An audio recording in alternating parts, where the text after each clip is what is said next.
mofinaina isan'andro atolotry ny mpitandrina rakotina valina maoly.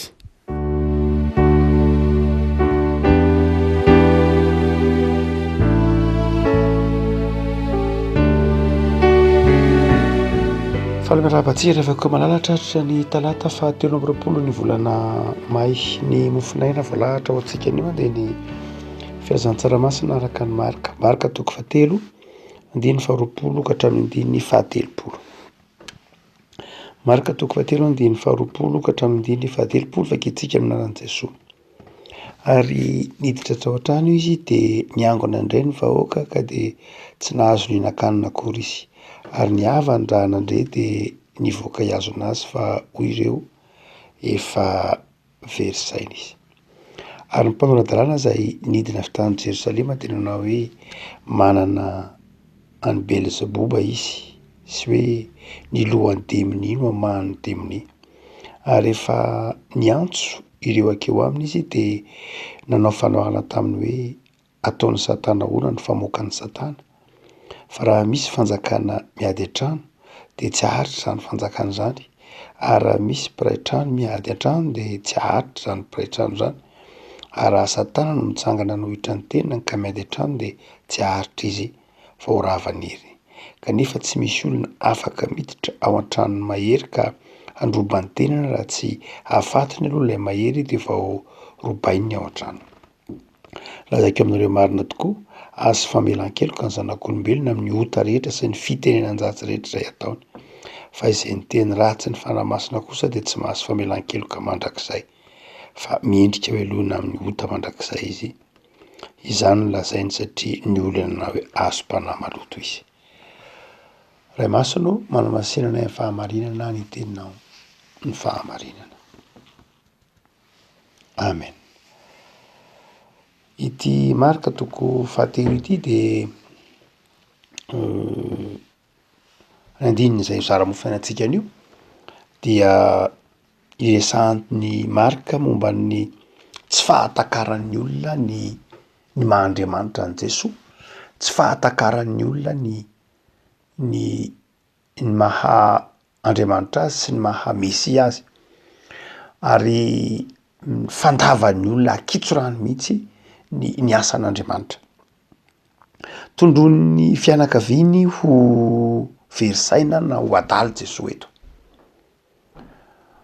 Jakoba izay rahalahin'ny tompo, nanohatra ny epistiliny Jakoba io any tao anatiny ireo rahalahin'i Jesoa ireo izay raha mamaky tsara ny epistiliny nosoratan'i Jakoba tsika dia mahatakatra fa tsy avy hatrany akory ny rahalahin'i Jesoa na ny ray tapota amin'i Jesoa dia nahatakatra ny maha-Andriamanitra an'i Jesoa, fa aty aoriana rehefa nandeha ny fotoana, rehefa nandeha ny fangiry firy ny nambona azy tamin'ny azy fijaliana ny fitsanganany tamin'ny maty dia nazava tamin'izy ireo ny maha-Andriamanitra an'i Jesoa. Tsy dia mora loatra akory, raha mantsy metimety antsika hoe raha izany ara-belona tamin'i Jesoa dia za kosa aloha nino e. Raha izany na tamin'ny fotoana andro niaraka tamin'i Jesoa nahita an'izany fahagagana izany dia nino e. Tsy voatery izany ry havako malala, tsy voatery mihitsy, mety ho isan'ny sanatria izany, mety ho isan'ilay niantso omboy mihitsy ary isika raha ohatra ka isika tamin'izany fotoana izany. Saingy izao isika amin'izao andro ankehitriny izao raha ny tena manana tombony mihitsy satria tsika efa mivelatra eo anatrentsika ny testamenta taloha ny testamenta vaovao. Efa mivelatra eo anatrentsika ny fijoroana vavolombelona maro isan-karazany tao anatin'ny tantaran'ny fiangonana. Noho izany dia isika izao ny tena mahazo tombony. Tsy ny olona tany alohantsika roa arivo taona lasa mihitsy ny mahazo tombony, fa isika amin'izao vanim-potoana izao ny tena mahazo tombony. Fa ireo olona tamin'izany fotoana izany dia betsaka ny tsy nahatakatra. Teo any Fariseo sy ny mpanao-dalàna dia nanondro an'i Jesoa hoe tena Belzebuba izy, tena lohan'ny demony izy, no hamohan'ny demony sy ny sisa rehetra. Ary tsy azon'izy ireo mihitsy dia nanao fehiteny Jesoa, nanazava manao hoe ahoana moa no lazainareo fa demony no hamoahana demony.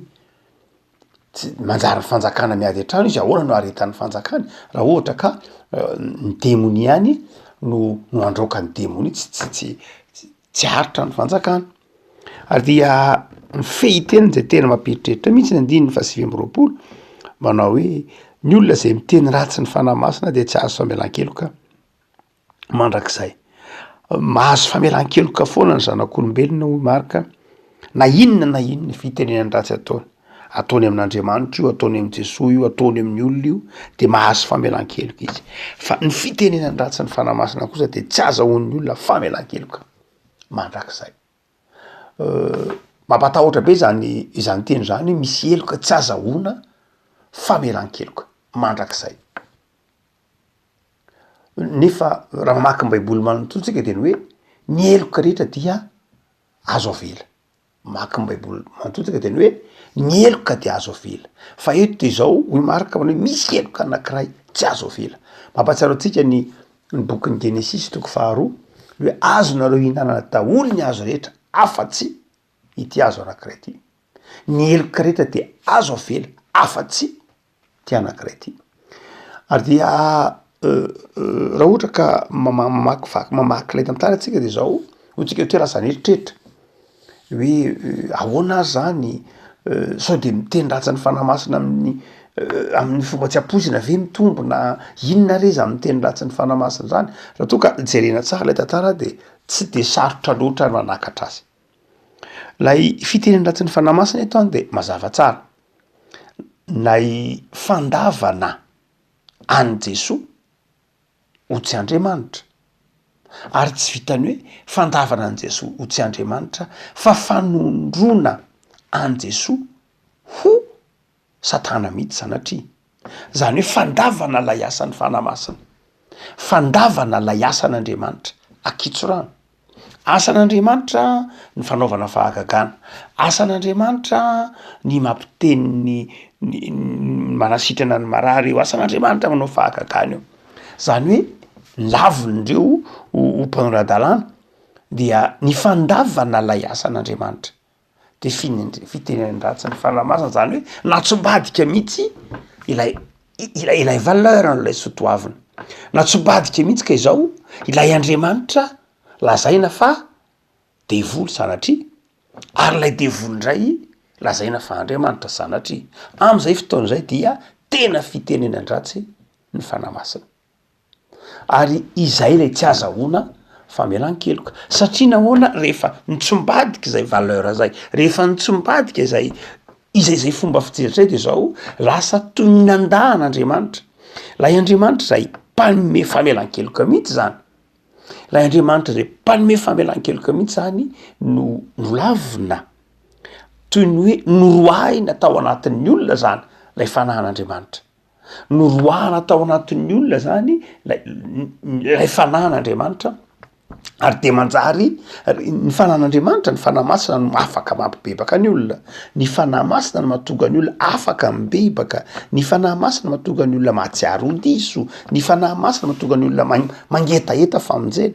Fa rehefa natsombadika ilay sotoavina, lay valeur, lay hoe lay Andriamanitra no Andriamanitra fa tsy sanatria ny devoly natao Andriamanitra na lay Andriamanitra natao devoly de zao miala lay fanahy masina lasa tsy izy zany mipetraka amin'ny toeran'lay Andriamanitra. De am'izay fotoan'izay tsy lay Andriamanitra mpamela eloka intsony zany no tondron'ny olona ho Andriamanitra fa lay Andriamanitra zay mpamaly faty, lay Andriamanitra zay mpamono olona Satana zany. De am'izay fotoan'izay tsy nolain'ny olona le famelan-keloka de tsy voavela eloka izy mazava ho azy. Tsy misy le famelan-keloka, tsy hoe Andriamanitra ny tsy namela eloka fa lay olona mihitsy no tsy nila ilay famelan-keloka. Lay olombelona mihitsy zany amin'ny fotoana io no tsy mila intsony le famelan-keloka ary dia tsy misy le famelan-keloka. Tsy Andriamanitra ny tsy mamela eloka fa amin'ny fotoana angatahan'ny olona famelan-keloka de mamela eloka Andriamanitra. Fa rehefa noroahan'ny olona tsy ao anatiny intsony le fanan'Andriamanitra de zao tsy mahay mangataka famelan-keloka intsony izy de tsy voavela eloka. Tsy Andriamanitra ny tsy mamela eloka fa lay olona mihitsy no tsy mila le famelan-keloka intsony, tsy mangataka le famelan-keloka intsony, tsy ila intsony le famelan-keloka satria efa nitotongana, efa nivadika tanteraka mihitsy ny fotsy lasa mainty aminy ary mainty lasa fotsy. Noho zany de zao ny mazava aminy lasa maizina ary maizina lasa mazava de tsy nilay intsony zany lay famelan-keloka. Ary io no mampendram-panontaniana indray maka. Nisy mpampianatra teolojia anankiray efa mazavaina indray maky izy ity antsony hoe pasteur Rakotondrainy Johnson. Pasteur Rakotondrainy Johnson no isan'ny dogmatisianina malagasy zay tena nanana na izy azy mihitsy. Mpampianatra dogmatika zany hoe mpampianatra fotom-pinoana sy mpampianatra tantarany fotom-pinoana tamin'ny toeram-pahamanana mpitandrina ity ray aman-dreny be ity pasteur mpitandrina tao Andrenarivo izy fa mpampianatra saika nanomboka tamin'ny taona 9 nefa nampianatra tamin'ny faculté théologie taona 20 nampianatra ny fotom-pinoana ary betsaka reo mpamorikira betsaka reo ira noforoniny ao anatin'ny firanantsika tsy anginany ny oby hoanao 1:5 tompo tsy takatray ny 7:30 betsaka reo ira noforoniny pasteur Rakotondrainy ao anatin'ny fiarana fanampiny betsaka ny ira foroniny pasteur Rakotondrainy Johnson fa izay nametrahany fanontaniana tamin'ny vonim-pianatra diadiny ity hoe ahoana pasteur zany miteny ratsy ny fanamasina dia de sanazavainy zay ozy manao hoe zao miteny ratsy ny fanamasina dia tsy haitsika zany ozy mazava ho azy tsy amin'ny fomba ataotsika hoe tezitra na manompa olona na tsy manome vola olona tsy zay no hoe miteny ratsy ny fanamasina ozy fa miteny ratsy ny fanamasina de tena misy fomba ataon'ny olona mihitsy itenenina ny ratsy ny fanamasina ary tsy mahafantatra ny hoe miteny ratsy ny fanamasina tsika satria tsika mbola tsy nanao an'izany tsy haitsika zany satria tsy mbola nanao an'izany fa zay olona efa niteny ratsy ny fanamasina de mahafantatra ny hoe zao ny fitenenany ratsy ny fanamasina no zany tsy mahavaly an'izany fanontaniana zany aho ozy satria tsy mbola nanao an'izany ary tsika reto tsy nisy nanao an'izany de tsy mahalala an'izany fa ho an'izay efa nanao an'izany dia mahafantatra izany fitenenany ratsy ny fanamasina zany izy efa nisy natao zany fa fandroahana mihitsy fandavana mihitsy lay Andriamanitra ho tsy Andriamanitra dia c'est le fitenenany ratsy ny fanamasina ary zay natonga an' Jesoa ny teny manao hoe ahoana moa no lazainareo fa Belzeboba ahoana no lazainareo fa lohan'ny demonia dia ny fitenenany ratsy ny fanamasina de zao ny fitenenana hoe azo mpanamaloto zany hoe lay fanamasina mihitsy nylazaina fa tsy izy ny asan'lay fanamasina mihitsy milavina raha no mila mitandrina indraindray ny tsy hitsarana ny hoe hitsarana hoe ao anatin'ry fiangonana FJKM ao anatin'ry fiangonan'ry sanatry tsisy Andriamanitra ao zavatra hafany ao zany toe zavatra de tsy azo atao mihitsy tsy azo atao mihitsy zany satria ahoana ny tenenanao fa ndray maka tamin'ny onjam-peon'ny anankiray sendra mandefa radio de tamin'ny onjam-peo anankiray nahitany hoe nahino hoe nareo le mivavaka alahady de tena mivavaka amin'ny demonia fa sabotsy ihany no anatin'ny soratra masina zavatra mampatahotra be mihitsy zany lefako malala zavatra tsy fiteny mihitsy zany ahoana no hitsarana fa tsaranao fa zay mivavaka alahady de mivavaka amin'ny demonia ao anatina onjam-peo anankiray ny zavatra tahaka izany ataontsika hoe tsy fiteny mihitsy satria asan'Andriamanitra no am'lay fiangonana asan'Andriamanitra no Andriamanitra no ivavahan'lay olona Jesosy Kristy tompo no tononony Jesosy Kristy tompo mpamela heloka Jesosy Kristy tompo mato amin'ny azo fijaliana zay no tonono no tompony ko nahoana no lazaina fa asan'ny demony rehefa koa malala ny fanahy masina zany de fanahy mahery fanahy mahatonga atsika resy lahatra ny amin'ny famelan-keloka nataon'Andriamanitra ny fanahy masina de fanahy mitaona atsika anaiky fa Jesoa de mpamonjy fa ny fanahy masina de zao tsy fanahy mampiataka atsika amin'Andriamanitra akory na fanahy mahatonga atsika mitsara ny asan'Andriamanitra ho asa ratsy fa ny fanahy masina de mahatonga atsika mahatakatra ny fahatsaran'ny asan'Andriamanitra dia ito zany de afaka malala de mampitandriny Jesoa mampitandrina atsika amin'ny lafiny zavatra telo izy voalohany de zao am'ty andininy ity zava-dehibe ny fifikiratsika amin'ny tenin'Andriamanitra amin'ny andiny 2:30 ka hatramin'ny 10:30 moa de teneny mihitsy manao hoe iza moa ny raiko iza moa ny reniko sy ny rahalahyko ary anabaviko de zao zay manao ny sitrapon'ny raiko indreo ny reniko sy ny rahalahyko adiny fa 3:30 sy ny faefatra amby telopolo. Zany hoe zava-dehibe mihitsy ny fanaovantsika ny sitrapon'Andriamanitra. Zay ny voalohany mahatonga atsika ho toy ny ray tam-po am' Jesosy. Fa ny faharoa zay tiany tompo takatritsika no lanymarika eto de ny hoe io fanahy masina ao anatintsika io de mahatonga atsika mino ny asan'Andriamanitra.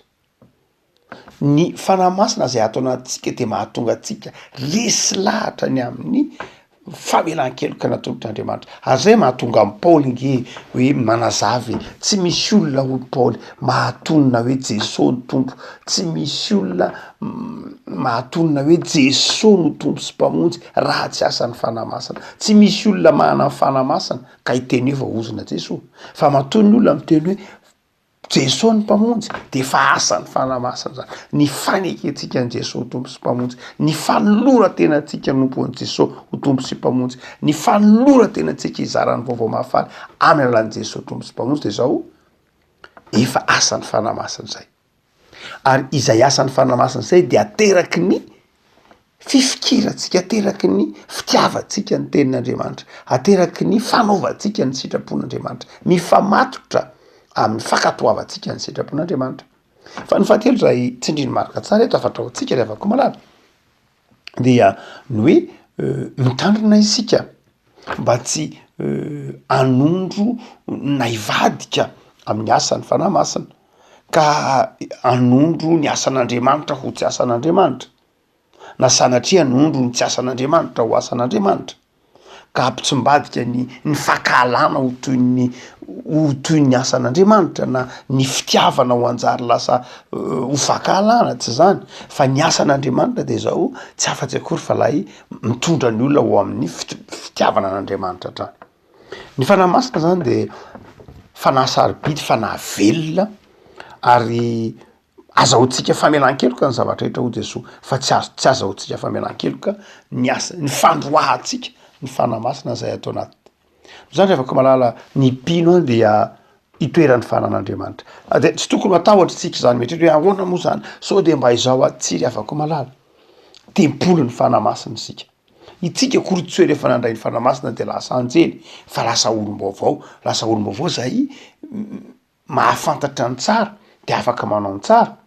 Fa mety mahafantatra ny tsara koa fa nandray mienjera tsy manao ny tsara de tao am'le fanahy masina hibebaka maha olom-baovao atsika de tsika ao amin'ny tompo, itsika no sasan'ny ranon'ny tompo ka manana ny fanahy masina atao anatintsika. Ary io fanahy masina atao anatintsika io de fanahy velona, fanahy miteny sy mahatonga atsika hibebaka. Noho zany dia tsy tokony hisalasalantsika ny amin'ny fahavelonan'ny fanahy ao anatintsika.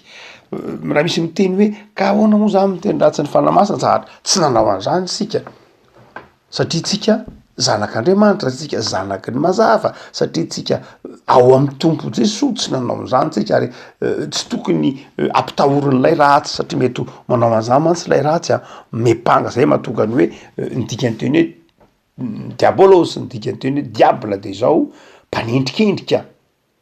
mpanendrikendrika tahaka zao nataon'ny mpanoratan-drano am' Jesosy zao mpanendrikendrika, mpampiady, mpampisaraka, zay ny asany mpitaka mpiapanga, mpanendrikendrika hoe tsy mamele endrika tena izy zany. De ndraindray satana manendrikendrika hoe ianao tsy ianao angatian'Andriamanitra, ianao aza efa niteny ratsy ny fanahy masina, sanatria mety misy olona ataony an'izany. De mety miorooro de faly izy, de mienjera de faly izy, tsy mahana fiadanam-po. Fa isika rehefa koa malala zanaky ny mazava ao am' Jesosy tsika, satria tsika nandray ny famelan-keloka, vita batisa, manonona ny fanekam-ponoana, manonona ny manompo an'Andriamanitra ho anatin'ny fitiavana, manompo an'Andriamanitra ho anatin'ny fifaliana, mizara fifaliana, mizara ny fitiavan'Andriamanitra sy ny tahak'izany zany dia ao anatin'ny mazava sika. Saingy zao mila mitandrina.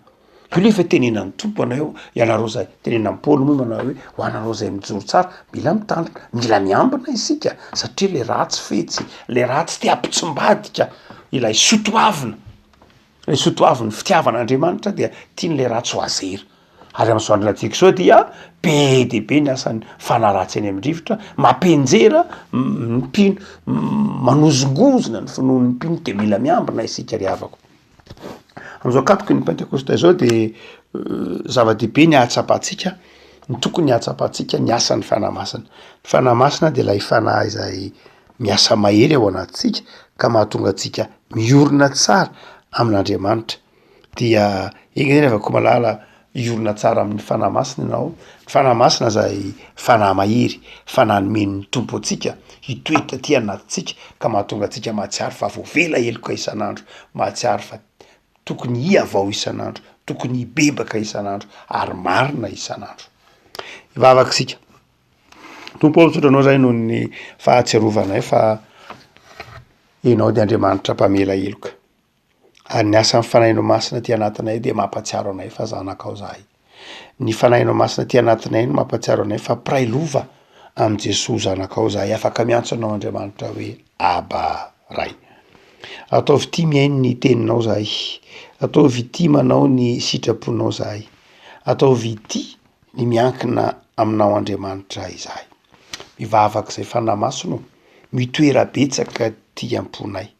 Mivavaka izay fanahy masina mba ho avaozanao isan'andro ny toetray, hanananay fiavaozana ihany koa amin'ny vanim-ponanao. Dia da io ny fanoratenanay Tompo, ho masina sy ho mendrika mandrakariva eo anatrehanao. De manankina ny fanoratenanay zay mba ho vavolombelonao naiza misy anay, na amin'ny teny, na amin'ny asa, na amin'ny eritreritra. Dia ataovy madio fo zahay itoeran'ny fanahinao, ataovy madio fo mba ahafahanay mity anao Andriamanitra, ary ahafahanay mity ny namanay tahaka ny tenanay. De miasa mahery amin'ny tokantrano misy anay tsirairay avy Tompo, miasa mahery amin'ny toeram-piasanay, miasa mahery fanahy masina amin'ny mpiarabelona aminay sy amin'ny firenenay ary rehetra ao amin'ny fiangonanao. Manao tera sy lazary ny voninahitra fampitoera aminay ny fitahipasoavan'ny fanahinao Jesoa. Amen.